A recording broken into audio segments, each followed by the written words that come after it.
Buongiorno, benvenuti alla TG Sicilia. Le principali notizie. Sangue sulle strade siciliane, 2 morti in altrettanti incidenti a Licodia, Eubea e Favara. Nel primo a perdere la vita una bimba di 2 anni, nell'Agrigentino un ragazzo di 15 anni. A Messina nel pomeriggio incontrerà gli investigatori la quindicenne che ha subito violenza sessuale da parte di uno sconosciuto sabato notte nella zona di Piazza Cairoli. La giovanissima, pur profondamente scossa, ha avuto la forza di denunciare lo stupro.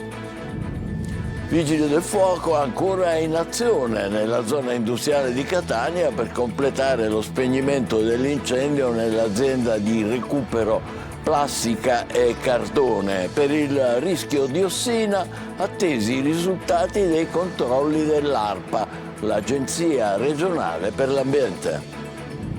Vacanze, addio alle villeggiature che duravano settimane, adesso complice il carovita vanno le ferie a spezzoni, spesso concentrate nei weekend. Contro i costi più alti degli ombrelloni a Catania, folla nelle spiagge libere.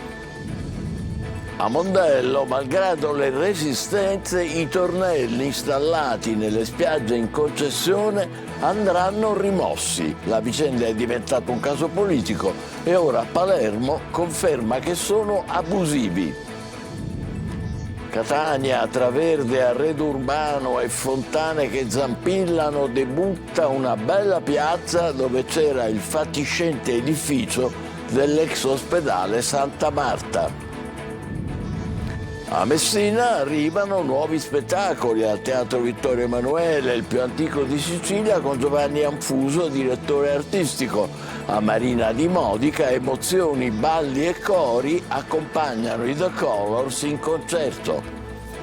Calcio, il Catania vince 6-0 nell'amichevole di presentazione contro il La Valletta al Massimino, esordio con gol per D'Ausilio.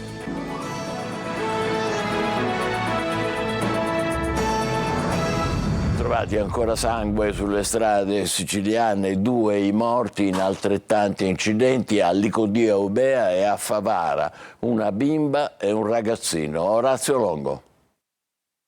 Uno scontro violentissimo, frontale, tragico. Una bambina di 2 anni ha perso la vita e i suoi genitori sono gravissimi in ospedale. Teatro dell'incidente, la strada statale 514 Ragusa-Catania. La famiglia originaria di Comiso viaggiava a bordo di un'auto che si è scontrata contro un minivan con a bordo altre 3 persone rimaste ferite. L'impatto è avvenuto in territorio di Licodia Eubea intorno al chilometro 27, completamente distrutta la lanciamusa sulla quale viaggiavano. La bambina è morta a causa dei politraumi riportati. È stato necessario l'intervento dei vigili del fuoco di Caltagirone per estrarre i corpi. I genitori della bambina sono stati trasportati in ambulanza negli ospedali di Caltagirone e di Catania. Indaga la Polstrada di Ragusa. I veicoli sono stati posti sotto sequestro, un bilancio pesantissimo che si aggrava con l'incidente avvenuto a Favara nell'Agrigentino, dove un ragazzo di 15 anni, Samuele Messina, è morto a seguito di una caduta in scooter mentre percorreva la via Cicero e De Francisca, l'arteria che collega lo stadio comunale con il liceo statale Martin Luther King. Il ragazzo è deceduto in ospedale dove è arrivato in condizioni critiche, trasportato da un'ambulanza. Tutto ancora da accertare le cause dell'incidente. Sembrerebbe che il ragazzo abbia perso il controllo del mezzo finendo sull'asfalto e sbattendo violentemente la testa, da capire perché avrebbe perso il controllo. Sul posto sono giunti subito i soccorsi ma non c'è stato nulla da fare. Fatale è risultata l'emorragia cerebrale post-trauma cranico. Ad occuparsi dei rilievi i carabinieri di Favara. Il sindaco Antonio Palumbo ha espresso la vicinanza della comunità alla famiglia. A Messina gli investigatori esaminano le immagini della videosorveglianza per rintracciare l'autore della violenza sessuale su una quindicenne avvenuta sabato notte, nel pomeriggio, prima deposizione della giovane che pure comprensibilmente molto scossa si è rivolta alla polizia. Veronica Barbarino. Investigatori della squadra mobile di Messina stanno acquisendo e passando al setaccio tutte le videocamere di sorveglianza della zona di Piazza Cheroli per cercare di ricostruire l'aggressione denunciata da una quindicenne nella notte tra sabato e domenica. Dalla visione di quei filmati gli agenti contano di capire cosa sia avvenuto. La ragazza, condotta in ambulanza al pronto soccorso del Policlinico, aveva confidato ad un medico di aver subito una violenza da uno sconosciuto, lo ha fatto in lacrime e il medico ha prima avvisato i familiari e poi allertato il punto fisso di polizia del pronto soccorso, avviando la procedura del codice rosso prevista in questi casi. Oggi la quindicenne dovrebbe essere sentita alla presenza di uno psicologo compatibilmente con le sue condizioni di salute. La giovane infatti sarebbe apparsa molto scossa. Cosa sia accaduto poi sarà compito di polizia e magistrati appurarlo. È stato allertato sia il procuratore dei minori, il magistrato Andrea Pagano, che la procura ordinaria, considerato che l'aggressore potrebbe essere maggiorenne. La giovane aveva trascorso la serata con delle amiche che sono state già sentite e poi il gruppo si sarebbe trasferito a Piazza Cairoli, dove sarebbe accaduto tutto. Sulla vicenda è intervenuto anche il sindaco di Messina Federico Basile, che dopo aver espresso la vicinanza alla vittima e alla famiglia ha assicurato che l'amministrazione seguirà la vicenda con la massima attenzione. Messina, ha detto, deve essere e restare una comunità sicura. A Monreale, nel pomeriggio, nella chiesa di Santa Teresa, i funerali di Simone Latorre, il giovane di 23 anni caduto da un gommone nel mare di Mondello e dilaniato dalle pale delle eliche dell'imbarcazione che aveva preso a noleggio con amici. Secondo la ricostruzione della Capitaneria di Porto, Simone era seduto a cavalcioni sul bordo del gommone quando improvvisamente ha perso l'equilibrio finendo risucchiato nelle eliche del motore, riportando gravissime ferite al torace. È stato commemorato oggi al Policlinico di Palermo il medico e docente universitario professor Paolo Giaccone nel 43° anniversario del suo assassinio per mano della mafia. Ricordarlo non è un atto formale né un semplice dovere istituzionale, è una necessità morale, ha detto il sindaco di Palermo La Galla. A Catania, Vigili del Fuoco ancora in azione nella zona industriale per completare lo spegnimento dell'incendio dell'azienda di recupero plastica e cartone nella Quinta Strada, attesa per i monitoraggi dell'ARPA, l'azienda regionale dell'ambiente, sul rischio diossina. I sindacati chiedono più sicurezza. Orazio Longo. Dopo le fiamme adesso si fa la conta dei danni e si aspetta il risultato dei monitoraggi dell'ARPA. È probabile che la diossina si sia sprigionata nell'aria, ma bisognerà valutare le ricadute al suolo, spiegano gli esperti. Il vento, i fenomeni meteorologici e atmosferici influiscono sulla reale pericolosità della nube tossica, quella che si è formata, come si vede dalle immagini, sabato scorso nella zona industriale di Catania a causa dell'incendio di un'azienda della Quinta Strada. I vigili del fuoco stanno ultimando i lavori di spegnimento e di bonifica con l'utilizzo di mezzi di smassamento. Il grado di allerta rimane di macroemergenza. L'ARPA ha installato un campionatore ad alto volume per il monitoraggio della qualità dell'aria. Le procedure standard in occasione di incendi prevedono la ricerca di diossine, IPA e PCB, le sostanze che generalmente possono formarsi a seguito di eventi di questa natura. Sono stati prelevati anche 2 campioni di aria mediante canister per la ricerca di composti organici volatili. Ma non mancano le polemiche. Episodi come questo devono ricordarci che la prevenzione è la prima e più importante misura da adottare per salvaguardare la sicurezza dei lavoratori, dell'ambiente e della comunità. Il rischio di atti dolosi purtroppo è sempre dietro l'angolo, dice il sindacato UGL di Catania, che chiede all'ARPA e al sindaco di Catania di attivare tutte le misure di monitoraggio e controllo necessarie per garantire la tutela della salute pubblica, con particolare attenzione alle migliaia di lavoratori che ogni giorno si recano nella zona industriale. Si è esaurita ieri sera l'attività eruttiva sull'Etna, che aveva visto la fuoriuscita di una colata di lava sul versante meridionale della Boccanuova. Pienamente operativo l'aeroporto di Fontanarossa. Un terremoto di magnitudo 2,6 è stato registrato dalla sala sismica dell'Istituto di Geovulcanologia alle 6:31 di stamane. La scossa è stata localizzata tra Reggio Calabria e Messina a una profondità di 11 chilometri.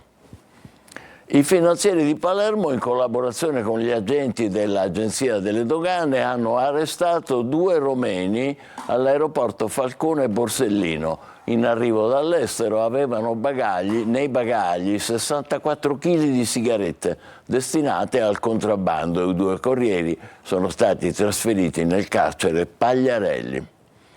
I finanzieri di Palermo, in collaborazione con gli agenti delle agenzie della dogana, e questa è la notizia che vi abbiamo appena letto, adesso andiamo alla prossima servizio sul caro turismo. I rincari modificano le abitudini degli italiani che adesso si accontentano di spezzoni di vacanza. Tonino De Mana. Ci sono quelli che si fanno il prestito per andare in vacanza. Io non l'ho mai fatto. Se c'è i soldi faccio le cose, se non c'è i soldi non faccio niente. Caro vita, caro turismo, caro spiaggia. Gli aumenti a raffica tolgono il sonno agli italiani e modificano persino le loro abitudini. E se un tempo ad agosto le città chiudevano per ferie, oggi chi va in vacanza non può permettersi 3-4 settimane, ma solo pochi giorni, spesso concentrati nei fine settimana. Un weekend, 3-4 giorni massimo. E adesso 3 giorni, non di più. Io è 2 mesi che sono in vacanza, perché sono insegnante e quindi di fatto passo le vacanze qui interamente perché per me è il posto più bello del mondo. Ma ti appoggi da qualcuno? Sì, ho la casa da Cireale. Se uno ha la casa di proprietà, ovviamente ammortizza tantissimi costi. Adesso se ci va limitatamente, ma noi abbiamo in Sicilia tutto, bene o male la gente se ne va a spiagge libere, cose perché si risparmia, perché non si ci arriva più mensilmente e tutto. Chi sceglie il mare deve fronteggiare i rincari applicati dai gestori dei lidi balneari, anche se la Sicilia resta un'isola felice. Sulla zona di Lettoianni vado spesso a fare il bagno e sono ancora umani. Paragonati poi ai prezzi del nord Italia che vedo in Liguria, in altre regioni dove a volte vado a fare il bagno prima di venire a Catania, ancora si ragiona. A Catania, a chilometro zero, c'è però una soluzione. C'è sempre la spiaggia libera, che consiglio? Io preferisco la spiaggia libera, così risparmio. E chi c'ha soldi va in vacanza, chi ha soldi non ce ne sta a casa. Non c'è dubbio. A Mondello, intanto, malgrado le resistenze, i tornelli installati per regolare l'accesso dei bagnanti nelle spiagge in concessione devono essere rimossi. La vicenda è diventata un caso politico. Ora il governo regionale conferma che sono abusivi. Desirée Ferlito. Staccionate e tornelli non possono stare nelle spiagge, che non possono starci staccionate e che quindi storicamente portiamo a casa un risultato fondamentale. È confermato, i tornelli installati a Mondello per regolare l'accesso dei bagnanti nelle spiagge sulle aree in concessione andranno rimossi. Era diventato un caso politico il loro utilizzo che cozzava con la fruizione libera del mare, diventato sempre più raro. Tutto è partito nei primi giorni di agosto con una lettera inviata al demanio dal deputato di controcorrente Ismaele Lavardera per denunciare la spiaggia negata a Palermo. Qualche giorno dopo è scattato un blitz della Guardia Costiera e della Guardia di Finanza. I finanzieri hanno filmato e fotografato tutti i varchi di accesso al mare, liberi e non, in attesa di ricevere dalla Regione copia di tutte le concessioni balneari di Mondello per analizzarle una per una, fino all'ordine del giorno approvato dal governo, che ne conferma l'abusività. Cosa succederà adesso? Chiediamo all'assessorato regionale ambiente e territorio che possa intervenire immediatamente per far sì che coloro i quali utilizzano la spiaggia come se fosse cosa privata si possano ricordare che la spiaggia è di tutti. E se la questione dei tornelli ha infiammato le spiagge palermitane, il caro spiagge anche da queste parti è una realtà. A confermarlo i lidi semideserti a pochi giorni dal Ferragosto. Dai 6 euro a persona soltanto per un fazzoletto di sabbia senza alcun servizio, fino alle postazioni con ombrellone e lettini a peso d'oro. Immagini che fanno veramente riflettere. Altre notizie: la polizia ha sequestrato a Mister Bianco una discarica abusiva dove viveva un cavallo rinchiuso in un box tra la spazzatura e il degrado. L'animale è stato visitato dai veterinari, eccolo lì, è trasferito in un'azienda autorizzata, è stato denunciato chi gestiva il terreno per maltrattamento di animali, appunto. A Catania una splendida e accogliente piazza al posto del fatiscente edificio dell'ex ospedale Santa Marta.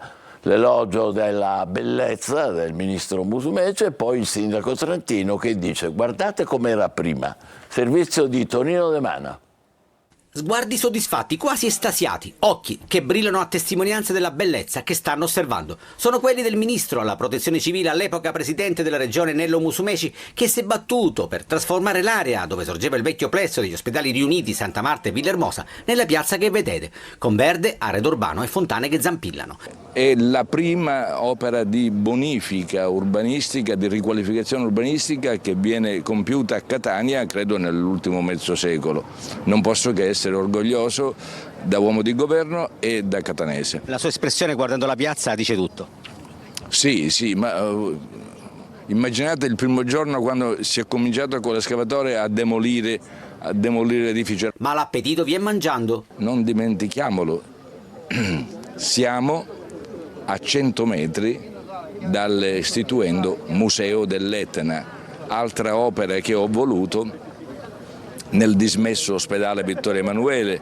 Nonostante il caldo, il sindaco trentino non smette di passeggiare, ha quasi voglia di godersi la nuova piazza. È stato il primo di un cammino di rigenerazione urbana che ha consolidato il suo percorso con questa amministrazione, che stiamo portando avanti con tanta forza e che sta mostrando alla città il volto nuovo di una Catania che deve appassionare, perché se appassiona a quel punto siamo convinti che i cittadini saranno più spinti a fare la loro parte. Abbiamo visto un suo post, lo può sintetizzare? Assolutamente, ho ripreso una frase importante di Puccio Pagnano, il professore Pagnano, che diceva che Catania è una città senza pause, è un tessuto urbano compatto, ha bisogno di spazi, ha bisogno di creare degli spazi come questo per ridare quella qualità, quella socialità di cui la città ha un disperato bisogno e anche un'enorme energia. Lasciamo Catania, colori, musica e diritti a Cammarata e a San Giovanni Gemini per la seconda edizione del Paesello Pride, unica manifestazione in provincia di Agrigento che celebra l'orgoglio gay e il rispetto di ogni orientamento sessuale. In piazza anche un appello per fermare la guerra in Palestina. Davide Sardo. Cammarata e San Giovanni Gemini nell'Agrigentino, unite dai colori dell'arcobaleno. Seconda edizione del Paesello Pride, unica manifestazione in provincia di Agrigento per celebrare orgoglio e identità. In piazza attivisti e cittadini da tutta la Sicilia, diritti uguali per tutti, stop ai pregiudizi, cartelli, slogan, sorrisi e un appello: fermare la guerra in Palestina. La torre del castello di Cammarata illuminata con i colori arcobaleno, un simbolo di accoglienza e rispetto. Strade piene di musica e cori, balli e applausi lungo il percorso. Festa finale a San Giovanni Gemini, una piazza gremita fino a tarda sera. Un messaggio di pace e inclusione che ha attraversato i due paesi e che lascia un segno oltre i confini locali. Spettacolo, a Messina arrivano nuovi spettacoli al Teatro Vittorio Emanuele, il più antico di Sicilia, con Giovanni Anfuso, direttore artistico. Il servizio è di Desiree Ferlito. Ho due notizie da darti, una buona e una cattiva. Il teatro a Messina rinasce ripartendo dal nuovo direttore artistico Giovanni Anfuso, noto non soltanto per essere l'autore di drammaturgia e regia dell'Inferno di Dante, lo spettacolo più visto in Sicilia negli ultimi anni, ma anche per aver firmato la regia di importanti opere liriche e di prosa nei più importanti teatri italiani. Il Teatro Vittorio Emanuele di Messina, grazie al riconoscimento avuto dal Ministero, è stato promosso quale centro di produzione nazionale con un'assegnazione di 317.000 euro l'anno. Possiamo dire che a buon diritto è il terzo teatro stabile della Sicilia insieme a Palermo e a Catania. Tantissimi progetti previsti dal nuovo cartellone che sarà ufficialmente presentato il 5 settembre, salvo qualche anticipazione. Sicuramente avremo un Pirandello importante, uno Shakespeare con due nomi di altissimo livello e soprattutto la produzione di apertura, questo lo possiamo ben dire, la produzione di apertura è una coproduzione fra il Teatro Vittorio Emanuele di Messina, il Teatro Menotti di Milano e lo stabile di Palermo, il Teatro Biondo. Grande qualità della drammaturgia da proporre a un pubblico sempre più dinamico ed esigente, ha spiegato Anfuso, raccontando le sue scelte. Che noi siamo disponibili a dialogare con tutte le istituzioni del territorio, anche perché la situazione teatrale in Italia e in Sicilia in particolare è così critica che solo se riusciamo a metterci insieme, riusciamo a fare delle cose buone e a farci ascoltare. Il Vittorio Emanuele di Messina è intenzionato a tornare ai fasti di un tempo, distinguendosi nel panorama teatrale italiano. Complimenti e in bocca al lupo a Giovanni Affuso. A Marina di Modica emozioni, balli, cori hanno accompagnato i The Colors in concerto. Un'energia incontenibile ha coinvolto il pubblico di ogni età. Veronica Barbarino.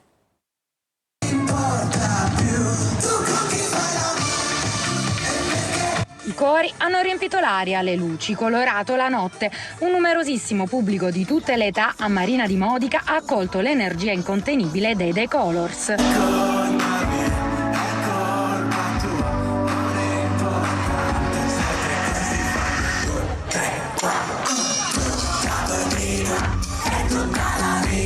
Brano dopo brano, il trio guidato da Stash ha incendiato il palco con una performance travolgente, capace di unire precisione musicale, carisma scenico e un'energia contagiosa, tra sonorità internazionali e atmosfere pop.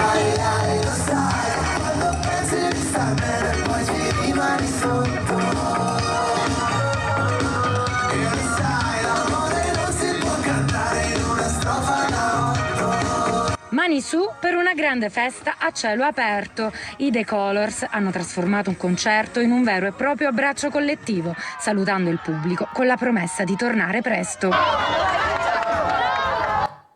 È il momento della nostra pausa, tra poco per il calcio, l'amichevole del Catania contro la Valletta e la presentazione della squadra al Massimino. State con noi, vi aspetto.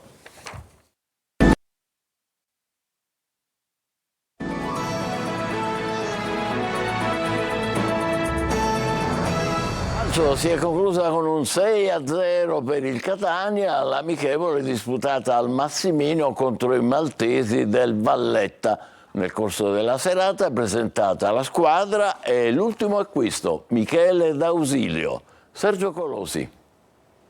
Sarà un Catania vivace, brillante e imprevedibile. La sensazione del ritiro diventa quasi certezza dopo l'amichevole del Massimino contro i modesti maltesi del Valletta. Emanuele Cicerelli regala assist e gol, mentre il neorostazzurro Michele D'Ausilio, in attesa dell'esordio, porta in dote numeri da spettacolo e strappa applausi alla presentazione della squadra davanti a quasi 4.000 spettatori. 6 gol di un Catania equilibrato e divertente, dalla giocata mai scontata sulla tre quarti. Buone indicazioni per Toscano, che si è affidato al solito 3-4-2-1 con Dini in porta, Lierardi di Gennaro, autore del vantaggio al sesto su angolo di Cicerelli, e Celli in difesa, esterni di centrocampo Casasola e Donnarumma, interni Corbari e Guaini. Sulla tre quarti Gimenez e Cicerelli con Forte in attacco. Poco dopo la mezz'ora raddoppio di Guaini, favorito da una distrazione maltese. Nella ripresa al minuto 20